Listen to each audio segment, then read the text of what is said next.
प्रभु यीशु मसीह के नाम में आप सभी को जय मसीह की। स्ट्रॉन्ग टावर चैनल में आप सबों का स्वागत है। प्रियो, अगर आप लोगों को मेरे वीडियोस अच्छे लगते हैं तो आप लोग इस वीडियो को लाइक कीजिए, शेयर कीजिए और इस चैनल को सब्सक्राइब कीजिए ताकि प्रभु की महिमा बढ़ती चली जाए। प्रियो, वचन में जाएं इससे पहले हम कुछ बातों को समझें कि जो वचन हम पढ़ते हैं, हाथ में उठाते हैं, वह क्या है, कौन है। अगर हम यूहन्ना रचित सुसमाचार उसका पहला अध्याय का पहला पद पढ़ेंगे तो वहाँ पे क्या लिखा है कि आदि में वचन था, वचन परमेश्वर के साथ था और वचन ही परमेश्वर था।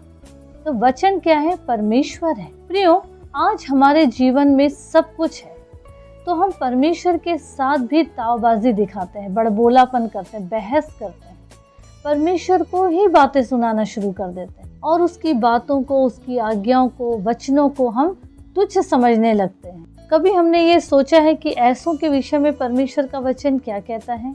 तो आइए हम वचनों में से देखें जो खुदा के वचनों का, आज्ञाओं का उल्लंघन करते हैं, मजाक उड़ाते हैं, तुच्छ समझते हैं। अगर हम व्यवस्था विवरण उसका 27-28 अध्याय पढ़ेंगे तो वहाँ पे आज्ञा मानने वाले और आज्ञा ना मानने वालों के बारे में या उसके विषय में पूरी श्राप और आशीष का वर्णन किया गया है।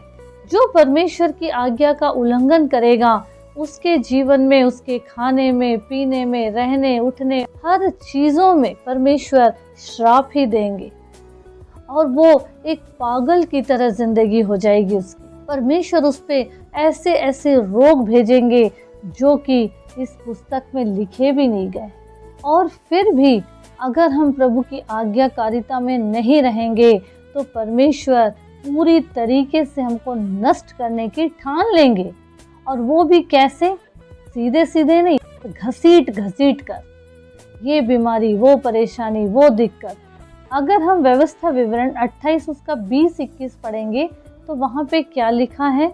वचन कहता है, फिर जिस जिस काम में तू हाथ लगाए उसमें यहोवा तब तक तुझको श्राप देता और भयातुर करता और धमकी देता रहेगा जब तक तू मिट न जाए और शीघ्र नष्ट न हो जाए। यह इस कारण होगा कि तू यहोवा को त्याग कर दुष्ट काम करेगा।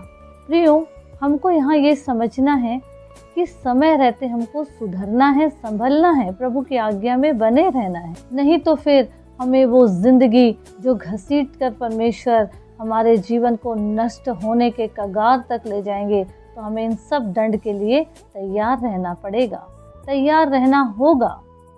लेकिन इन सब के बावजूद भी अगर हम प्रभु की आज्ञाकारिता में बने रहेंगे तो ये सारे श्राप परमेश्वर आशीषों में बदल देंगे। फिर परमेश्वर हमको धमकी नहीं देंगे, पर जो धमकी देते हैं उनके अगेंस्ट में खड़े हो जाएंगे हमारी ओर से। जैसे अगर हम प्रेरितों के काम 4 अध्याय उसका 29 पद पढ़ेंगे तो वहाँ क्या लिखा है? वचन कहता है, अब हे प्रभु उनकी धमकियों को देख और अपने दासों को यह वरदान दे कि तेरा वचन बड़े हियाव से सुनाए।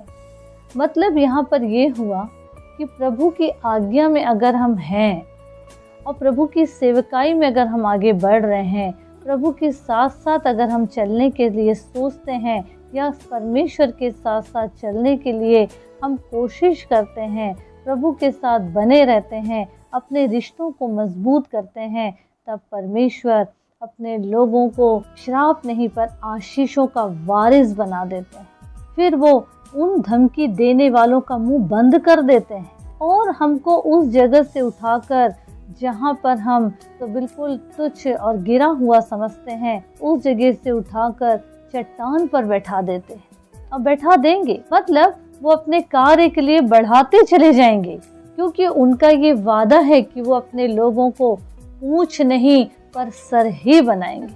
तो इसीलिए प्रभु के वचन को पढ़ें, उसकी आज्ञा में रहें और संसार को और संसार की बातों को, शरीर को और शरीर की अभिलाषाओं को महत्व ना दें।